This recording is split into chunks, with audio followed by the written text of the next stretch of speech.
Hello everyone, welcome back to my YouTube channel Kishori accounting classes. मैं हूं रितिका। कैसे हैं आप सब? आई होप आप सब अच्छे होंगे। स्टूडेंट्स, हमने हमारा फर्स्ट यूनिट कंप्लीट कर लिया था। आज हम स्टार्ट करने जा रहे हैं हमारा सेकेंड यूनिट। इसमें हम पढ़ने वाले हैं अकाउंटिंग प्रिंसिपल्स। स्टूडेंट्स, ये जो अकाउंटिंग प्रिंसिपल है, ये टॉपिक बहुत ही ज्यादा इंपॉर्टेंट है। इसमें से एग्जाम में क्वेश्चन डेफिनेटली आता ही आता है, तो आप इस टॉपिक को अच्छे से प्रिपेयर करें। एक एक चीज को अच्छे से समझिएगा, ठीक है, ध्यान से सुनिएगा और नोट्स भी बना लीजिएगा साथ साथ, ठीक है। तो स्टूडेंट्स, अगर आप भी चैनल पर नए हैं तो चैनल को सब्सक्राइब कर दीजिए और बेल बटन दबाना मत भूलिएगा, और इन वीडियोस को अपने फ्रेंड्स के साथ ज्यादा से ज्यादा शेयर कीजिए। चलिए हम स्टार्ट करते हैं। हम स्टार्ट कर रहे हैं अकाउंटिंग प्रिंसिपल्स। स्टूडेंट्स, प्रिंसिपल्स होते क्या हैं? प्रिंसिपल्स होते हैं कुछ रूल्स, रेगुलेशंस, नॉर्म्स, राइट। तो ये जो रूल्स हैं, रेगुलेशंस हैं, ये अकाउंटिंग में भी हैं। कुछ अकाउंटिंग रूल्स हैं, अकाउंटिंग प्रिंसिपल्स हैं, जो ऑल ओवर द वर्ल्ड जितने भी अकाउंटेंट्स हैं ना, जो भी अकाउंटिंग करते हैं, वो इन रूल्स को फॉलो करते हैं, ठीक है। वो इन रूल्स के अकॉर्डिंग अपनी अकाउंटिंग करते हैं। डेफिनेशन से समझते हैं। Accounting principles are the rules of actions और conduct adopted by the accountants universally while recording accounting transactions. यानी कि दुनिया भर में जितने भी अकाउंटेंट्स हैं, जो भी अकाउंटिंग करते हैं, वो इन अकाउंटिंग रूल्स को, इन अकाउंटिंग प्रिंसिपल्स को फॉलो करते हैं जब वो उन ट्रांजेक्शंस को रिकॉर्ड करते हैं, ठीक है। हम जितनी भी ट्रांजेक्शंस करते हैं, जो भी स्टेटमेंट्स बनाते हैं, वो सब इन रूल्स के ऊपर बेस्ड होते हैं, इन प्रिंसिपल्स पर बेस्ड होती हैं, ठीक है। अब हमारे जो प्रिंसिपल्स है ना, इसको फर्दर दो पार्ट्स में डिवाइड किया गया है। एक है अकाउंटिंग कंसेप्ट एंड एजम्पशंस और एक है अकाउंटिंग कन्वेंशंस, ठीक है। अकाउंटिंग कंसेप्ट्स क्या है? अकाउंटिंग कंसेप्ट्स बेसिकली क्या है? इसमें ये assumptions है। Accounting concepts are the basic assumptions within which accounting operates. Accounting is based on some assumptions. Accounting जो है वो कुछ assumptions पर बेस्ड है, ठीक है। यानी कि हमारी कुछ मान्यताएं जिसके बेसिस पर हम अकाउंटिंग करते हैं, कुछ रूल्स हैं जिनको हम मानकर चलते हैं, ठीक है। They are generally accepted accounting rules. ये जो अकाउंटिंग रूल्स है, इनको हर कोई एक्सेप्ट करता है और इन्हीं रूल्स के अकॉर्डिंग क्या करते हैं? Based on which all transactions are recorded and financial statements are prepared. इन अकाउंटिंग रूल्स के अकॉर्डिंग, इन अकाउंटिंग प्रिंसिपल के बेसिस पर ही क्या किया जाता है? ट्रांजेक्शंस को रिकॉर्ड किया जाता है और फाइनेंशियल स्टेटमेंट्स जो होती हैं वो प्रिपेयर की जाती है, ठीक है। जबकि अकाउंटिंग कन्वेंशंस क्या होती है? It is based on practices. हमारे कुछ अकाउंटेंट्स हैं, कुछ एंटरप्राइजेस हैं जो काफी लंबे समय से अकाउंटिंग करते चले आ रहे हैं। उनके अपने कुछ कस्टम्स हैं, कुछ बिलीव्स हैं, कुछ करने के तरीके अकाउंटिंग को करने के, जो उन्हीं के बेसिस पे करते चले आ रहे हैं। कन्वेंशंस जो है, ये बेसिकली क्या है? मान्यताएं हैं। सबका मानने का अपना अपना तरीका है, अपने अपने हिसाब से करते हैं। जैसे बिजनेस टू बिजनेस, हर किसी ट्रांजेक्शन में, मतलब हर बिजनेस में कुछ ना कुछ चेंजेस होती हैं, तो उसके अकॉर्डिंग अपनी ट्रांजेक्शन करते हैं, उसके अकॉर्डिंग उसको प्रिपेयर करते हैं। कन्वेंशंस जो होती है, इसको हम चेंज कर सकते हैं, ठीक है। जबकि कंसेप्ट जो है, ये चेंज नहीं होते, इसमें चेंजेस नहीं की जा सकती। और कन्वेंशंस जरूरी नहीं है कि हर कोई माने, हर किसी का अलग अलग तरीका है। कोई चीज कोई मानता है किसी के अकॉर्डिंग, यानी कि मैं एक एग्जांपल देकर समझाती हूँ। जैसे कोई कहता है कि हमें हर एक ट्रांजेक्शन को रिकॉर्ड करना चाहिए, किसी का मानना ये है कि बिजनेस में हो रही हर एक ट्रांजेक्शन को रिकॉर्ड करना चाहिए, लेकिन किसी का मानना है कि जरूरी नहीं कि हर ट्रांजेक्शन को रिकॉर्ड किया जाए, जो जो इम्पोर्टेंट है उनको रिकॉर्ड किया जाए, ठीक है। ये हम आगे पढ़ेंगे डिटेल में कन्वेंशंस। तो इसमें एक है गैप, GAAP। आप इसको ध्यान से पढ़िएगा। ये डेफिनेशन, ये जो फुल फॉर्म है गैप की, ये एग्जाम में पूछी जाती है, मोस्टली पूछी जाती है। GAAP गैप, इसकी फुल फॉर्म है जनरली एक्सेप्टेड अकाउंटिंग प्रिंसिपल्स, ठीक है। ये प्रिंसिपल्स नॉर्मली एग्जाम्स में पूछे जाते हैं। ओके स्टूडेंट्स, आगे है फीचर्स ऑफ अकाउंटिंग प्रिंसिपल्स। अब इसके फीचर्स क्या हैं? सबसे पहले, ये मैन मेड है। ये जो प्रिंसिपल्स हैं, ये मैन मेड बनाए गए हैं, मतलब इंसानों के द्वारा बनाए गए हैं। ये कुछ अकाउंटेंट्स हैं जिन्होंने रिसर्च की, कुछ ऑब्जर्वेशंस की, उन्होंने कुछ प्रैक्टिकल्स किए, जिसके बेसिस पर ये प्रिंसिपल बनाए गए। ये उन अकाउंटेंट्स का बेस्ट पॉसिबल सजेशंस है, ये प्रिंसिपल्स जो उन्होंने हमारे साथ शेयर किए, जिनके बेसिस पर हम अकाउंटिंग करते हैं, ठीक है। सेकंड, ये फ्लेक्सिबल है। फ्लेक्सिबल माने कि ये इसमें हम चेंजेस कर सकते हैं, जैसे भी एंटरप्राइजेस की रिक्वायरमेंट होती है उसके अकॉर्डिंग हम इसमें चेंज कर सकते हैं। ऐसा नहीं है कि हम इसके अंदर चेंजेस नहीं कर सकते, ठीक है। थर्ड, ये जनरली एक्सेप्टेड है, यानी कि जितनी भी ऑर्गेनाइजेशन है, जितनी भी एंटरप्राइजेस हैं, जो भी अकाउंटिंग करते हैं, वो इन प्रिंसिपल्स को एक्सेप्ट करते हैं। अकॉर्डिंग टू दिस प्रिंसिपल्स वो अपनी अकाउंटिंग जो है वो करते हैं। ठीक है, आई होप यहाँ तक समझ में आया होगा आपको कंसेप्ट्स। आगे है 3 बेसिक अकाउंटिंग अजम्पशंस या फंडामेंटल ऑफ अकाउंटिंग कंसेप्ट्स। ये 3 बेसिक अजम्पशंस है, ठीक है, जो हम इसमें पढ़ेंगे। ये अकाउंटिंग कंसेप्ट्स के अंदर ही आ जाएंगी। इसमें फर्स्ट है going concern concept. Going concern concept क्या कहता है हमारा, कि जब भी हम as per this principle going concern concept हम मान के चलते हैं कि जब भी कोई बिजनेस हम स्टार्ट करते हैं तो हम यही मान के चलते हैं कि वो बिजनेस जो है वो चलता रहेगा, लॉन्गर ड्यूरेशन तक वो बिजनेस चलता रहेगा। ऐसा नहीं है कि वो बिजनेस हमने आज स्टार्ट किया है तो 2 साल बाद हम उसको बंद कर देंगे। हमारा क्या मानना है कि जब भी हम कोई बिजनेस स्टार्ट करते हैं तो हम क्या करते हैं, यही मानकर चलते हैं कि वो बिजनेस काफी लंबे समय तक, लॉन्गर ड्यूरेशन तक ये बिजनेस चलने वाला है। जैसे हम बैंक से लोन लेते हैं, 10 इयर्स का लोन लेते हैं, तो वो किस बेसिस पे लेते हैं, हम यही सोच कर लेते हैं ना कि ये बिजनेस लंबे समय तक चलने वाला है। ये मानते हैं कि 10 साल 20 साल चलेगा, मतलब अब ये जरूरी तो नहीं है कि वो चलेगा, बट हमारा मानना क्या है कि बिजनेस लॉन्गर ड्यूरेशन तक चलने वाला है। हम कोई भी एक्सपेंडिचर करते हैं, एसेट्स वगैरह खरीदते हैं, तो हम इन्हीं बेसिस पे खरीदते हैं कि बिजनेस जो है वो लंबे समय तक चलेगा। ये हो गया हमारा गोइंग कंसर्न कंसेप्ट। ठीक है, सेकंड फंडामेंटल अकाउंटिंग कंसेप्ट आ जाता है हमारा कंसिस्टेंसी। हमारा ये प्रिंसिपल क्या कहता है कि हमें कंसिस्टेंस होना चाहिए, कंसिस्टेंट होना चाहिए, यानी कि जब भी हम अकाउंटिंग करें तो उसके अंदर कंसिस्टेंसी जो होती है वो बहुत कंपलसरी है। मान लो हम अकाउंटिंग कर रहे हैं, ठीक है, तो उसके अंदर पहले साल में कोई और मेथड यूज करूं उसको करने का, दूसरे साल कोई और मेथड यूज करूं, तीसरे साल कोई और मेथड यूज करूं, तो वो बहुत ज्यादा कॉम्प्लिकेटेड हो जाएगा। जैसे कि इसमें क्या होता है, हमारी अकाउंटिंग में डेप्रिसिएशन लगाते हैं हम एसेट्स पे, तो डेप्रिसिएशन निकालने के बहुत सारे मेथड्स हैं। ठीक है, तो हम अगर हर साल अलग अलग मेथड को यूज करें डेप्रिसिएशन निकालने के लिए, तो उससे क्या होगा, हर साल डेप्रिसिएशन में कुछ चेंजेस आ जाएंगी, उससे हमारे प्रॉफिट एंड लॉस में भी चेंजेस आएंगी, तो वो उनको आपस में कंपेयर करना मुश्किल हो जाएगा। तो हमारा कंसिस्टेंसी कंसेप्ट कहता है कि जब भी आप अकाउंटिंग करें तो जो आप पहले साल मेथड यूज कर रहे हैं उसी मेथड को आप कंसिस्टेंसी में यूज करें, यानी ईयर टू ईयर उसी मेथड का यूज करें, ताकि आपको भी आगे प्रॉब्लम ना आए कंपेयर करने में। आपको मतलब उसके अंदर कोई किसी तरह की दिक्कत नहीं आनी चाहिए जब आप फर्दर अकाउंटिंग करें, या कोई और आपकी बुक्स देखे तो वो कंफ्यूज ना हो जाए आपकी बुक्स को देख करके, या आप खुद भी जब अकाउंटिंग करें अपनी बुक्स को कंपेयर करें तो आप कंफ्यूज ना हो जाए। तो कंसिस्टेंसी जो है वो बहुत ज्यादा जरूरी है। ठीक है, थर्ड कंसेप्ट है एक्रूअल कंसेप्ट। बेसिकली क्या होता है, जो अकाउंटिंग होती है इसमें एक कैश बेसिस भी होती है, हम कैश के बेसिस पे भी कर सकते हैं, लेकिन जो हमारे अकाउंटिंग प्रिंसिपल्स हैं वो क्या कहते हैं कि हमें जो अकाउंटिंग करनी चाहिए वो किस पे करनी चाहिए, एक्रूअल कंसेप्ट पे करनी चाहिए। ठीक है, एक्रूअल कंसेप्ट का मतलब क्या है कि जब जिस डेट को जो ट्रांजेक्शन हो रही है उसको उसी के अकॉर्डिंग रिकॉर्ड किया जाए। जबकि कैश बेसिस पे क्या होता है कि हम सिर्फ ये देखते हैं कि जो कैश जब आए तो उसको रिकॉर्ड करो, कैश जब जाए तो उसको रिकॉर्ड करो। ठीक है, वो भी एक मेथड है, वो हम आगे पढ़ने वाले हैं, ये पूरा चैप्टर है इस पे। तो हमारा जो अकाउंटिंग प्रिंसिपल है वो कहता है कि आप कैश बेसिस पे मत करो, आप एक्रूअल कंसेप्ट का यूज करो, यानी कि जब जो ट्रांजेक्शन होती है उसको तभी रिकॉर्ड किया जाए। मान लो हमने आज सेल किया है, ठीक है, मैंने क्रेडिट सेल की है, बट ट्रांजेक्शन तो आज मेरी बन गई है ना, अमाउंट तो ड्यू हो गया आज की डेट में, सामान चला गया है, तो वो ट्रांजेक्शन हम आज की डेट में रिकॉर्ड करें, ना कि जब उसका कैश आए। समझ में आए? सेम वैसे ही जब कोई एक्सपेंस करते हैं, मान लो कि हमने कोई बिल्डिंग यूज कर रहे हैं, रेंट देना है, ठीक है, तो हम रेंट उसका बन गया, रेंट ड्यू हो गया है, हम रेंट कभी भी दे, लेकिन हमारा रेंट तो ड्यू हो गया ना, तो जिस डेट को ड्यू हो गया हमें उसी डेट को वो ट्रांजेक्शन को रिकॉर्ड करना है। हमारा एक्रूअल कंसेप्ट कहता है कि जो ट्रांजेक्शन जिस डेट को हो रही है, ड्यू हो गई, उसको उस डेट में रिकॉर्ड कर दो। कैश आ रहा है अभी या कैश अभी नहीं आ रहा वो मैटर नहीं करता, जो एक्सपेंस है, जो रेवेन्यू जिस डेट को जनरेट हो रहा है उसको उस डेट में आप रिकॉर्ड कर दो।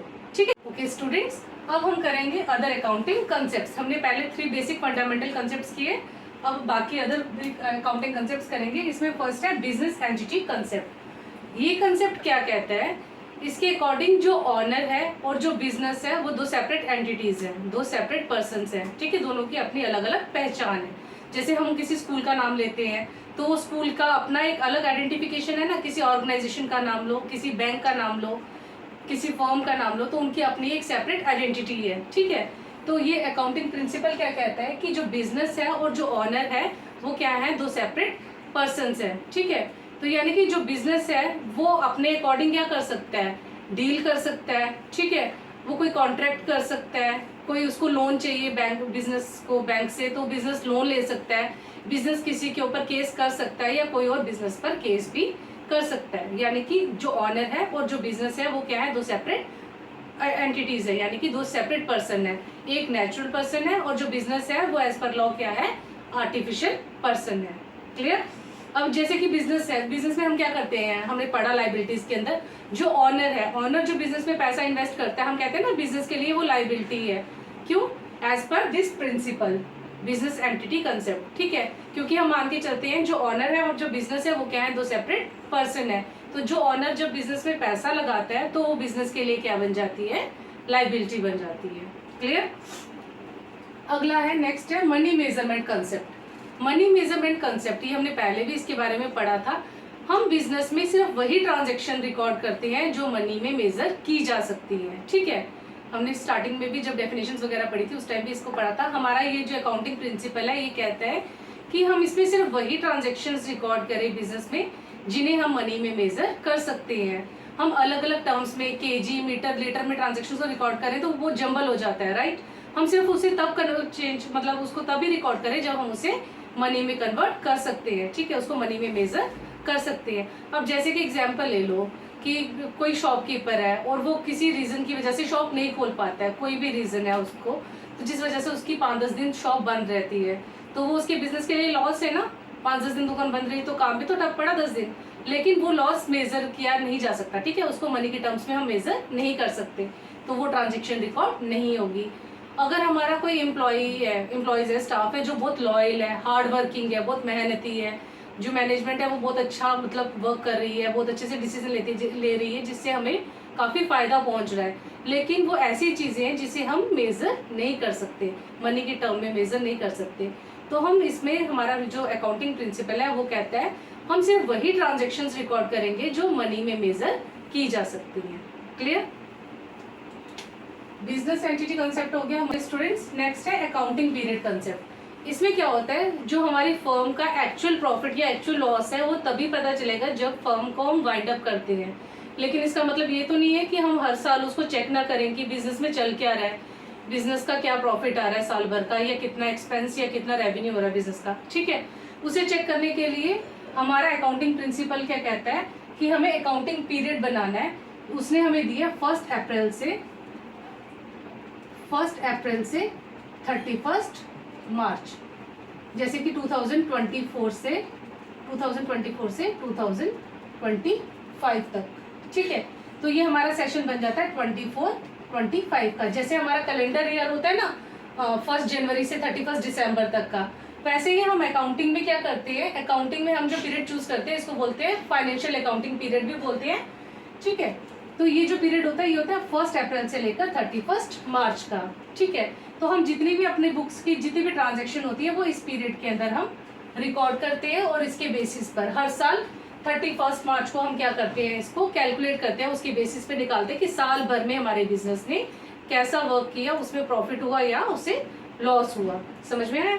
ये था अकाउंटिंग पीरियड कंसेप्ट। उसके बाद है कॉस्ट कंसेप्ट या हिस्टोरिकल कॉस्ट कंसेप्ट। ठीक है, कॉस्ट कंसेप्ट क्या कहता है कि हमें ट्रांजैक्शंस जो है उसी, जैसे हम कोई एसेट खरीद कर लाते हैं तो हमें उसे उसी कॉस्ट पे रिकॉर्ड करना है जिस कॉस्ट पे हम उसे खरीद कर लाए हैं। मान लो हम कोई मशीनरी खरीद कर लाए, ठीक है, जिसकी कॉस्ट क्या है 5 लाख है। हमने एक मशीनरी खरीदी जिसकी कॉस्ट कितनी है 5 लाख रुपीज है। तो हमारा कॉस्ट अकाउंटिंग ये कॉस्ट कंसेप्ट क्या कहता है कि जो जिस कॉस्ट पे आप लेकर आए हो मशीन उसी कॉस्ट पे उसको रिकॉर्ड करो। सेकंड, आप उसकी एस्टिमेट लाइफ निकालो कि वो मशीन कितनी देर तक आपकी चलने वाली है। मैं मान के चलती हूँ कि ये जो मशीन है ये 5 ईयर्स तक चलने वाली है। मैंने एस्टिमेट लाइफ निकाली इसकी कि इसकी लाइफ जो है वो 5 साल है, ये 5 साल अच्छे से वर्क कर सकती है। फिर हमारा जो कंसेप्ट है वो कहता है कि आप इसको 5 ईयर्स के अंदर इसकी कॉस्ट को डिस्ट्रीब्यूट कर दो, डिवाइड कर दो। ठीक है, तो हमारा इसका मकसद क्या होता है कि जो हम खरीद कर लाए हैं एसेट उसकी कॉस्ट को रिकॉर्ड किया जाए और जो हम उसके एस्टिमेट लाइफ निकाले उसके अंदर उसको डिस्ट्रीब्यूट कर दिया जाए कॉस्ट को। उसके बाद है नेक्स्ट मैचिंग कंसेप्ट। स्टूडेंट जो मैचिंग कंसेप्ट है वो कहता है कि आपके जितने रेवेन्यू है उस पर्टिकुलर पीरियड के, उसको उतने ही एक्सपेंसेस के साथ क्या करो, आप मैच करो। जैसे कि एग्जांपल के तौर पे हमने 10 फैंस खरीदे, ठीक है, जिसकी हर फैन की पर फैन की कॉस्ट कितनी है, 1000 रुपीज है।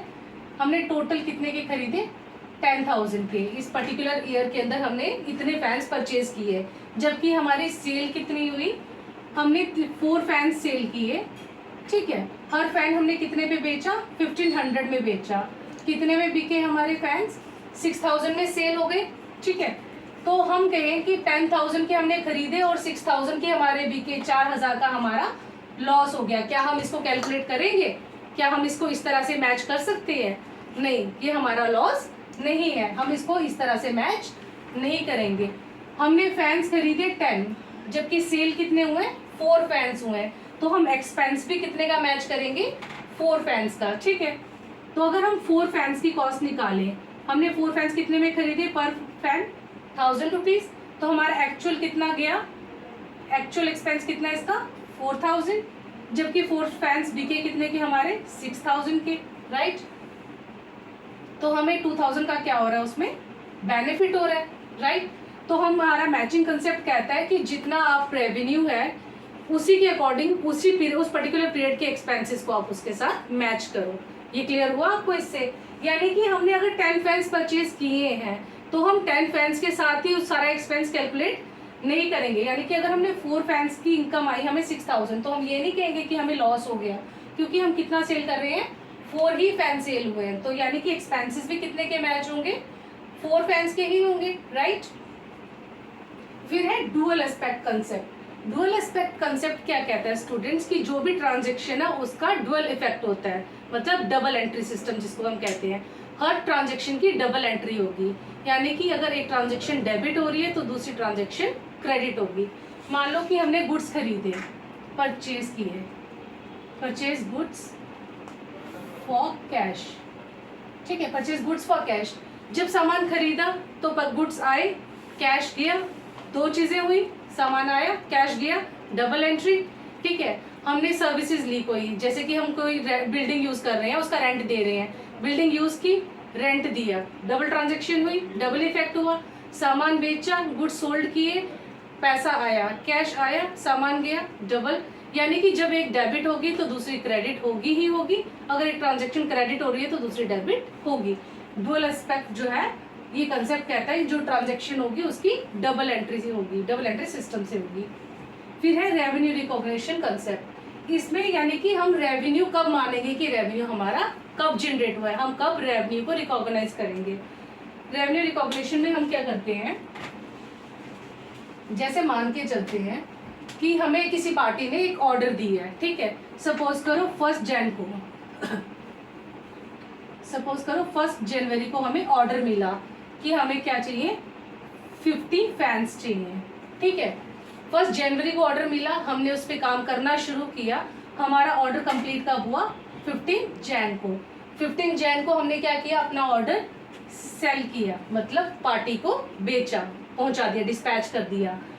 हमें उस प्रोडक्ट की पेमेंट कब मिली, हमें मिली उसकी 28 जैन को पेमेंट मिली, ठीक है। इसकी पेमेंट हमें 28 जैन को मिली। तो हम अपना रेवेन्यू कब बुक्स में रिकॉर्ड करेंगे, कब हमारा रेवेन्यू जनरेट हुआ, हमारा रेवेन्यू तब जनरेट हुआ जब हमने उसको सेल किया, तब नहीं जब हमें ऑर्डर मिला। जब हमें ऑर्डर मिला तब हम उसको रिकॉर्ड नहीं करेंगे। जब हम उसकी पेमेंट कर रहे हैं, मतलब जब हमें पेमेंट रिसीव हो रही है, सॉरी, पेमेंट जब हम रिसीव कर रहे हैं तब हम उसको रिकॉर्ड नहीं करेंगे। रेवेन्यू रिकॉग्निशन कंसेप्ट क्या कहता है, जिस टाइम आपने प्रोडक्ट बेच दिया, जब आपके प्रोडक्ट चले गए, आपकी मतलब आपकी शॉप से, आपके बिजनेस से गया प्रोडक्ट, आपने उसको डिलीवर कर दिया, डिस्पैच कर दिया, जिस टाइम पे आपने वो डिस्पैच किया उस डेट पे आप उसको क्या करोगे, अपने बुक्स में रिकॉर्ड करोगे। क्लियर है, आपको ये समझ में आया कंसेप्ट। उसके बाद है वेरीफिएबल ऑब्जेक्टिव कंसेप्ट। इसमें क्या होता है, कहता है कि जो भी ट्रांजेक्शन होनी चाहिए वो बिल्कुल बाइज होनी चाहिए, किसी तरह का फ्रॉड नहीं होना चाहिए, किसी तरह का एरर नहीं होना चाहिए, बिल्कुल ट्रू हो, फेयर हो।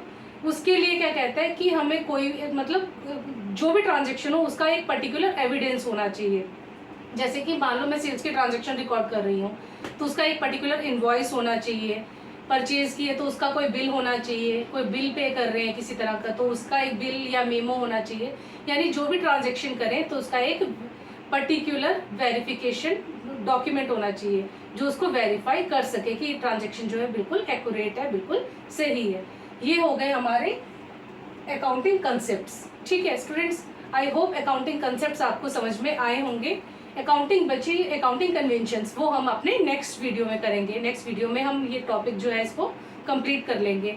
आपको इस टॉपिक में कहीं पे भी कोई कंफ्यूजन है, कहीं पे भी कोई डाउट आया है तो आप मेरे साथ शेयर कर सकते हैं। आप कमेंट बॉक्स में लिख दीजिए, मैं आपको उसमें हेल्प करूंगी। दोबारा मैं टॉपिक आपको समझाऊंगी, दोबारा कंसेप्ट क्लियर करूंगी। अगर कहीं कोई डाउट है तो आप मुझे बता सकते हैं। मुझे उम्मीद है कि आपको ये समझ में आया होगा, और अगर वीडियो आपको अच्छी लगी हो तो वीडियो को प्लीज़ लाइक करें और ज़्यादा से ज़्यादा अपने फ्रेंड्स के साथ शेयर करें और चैनल को सब्सक्राइब करना मत भूलिएगा। मिलते हैं हमारी नेक्स्ट वीडियो में।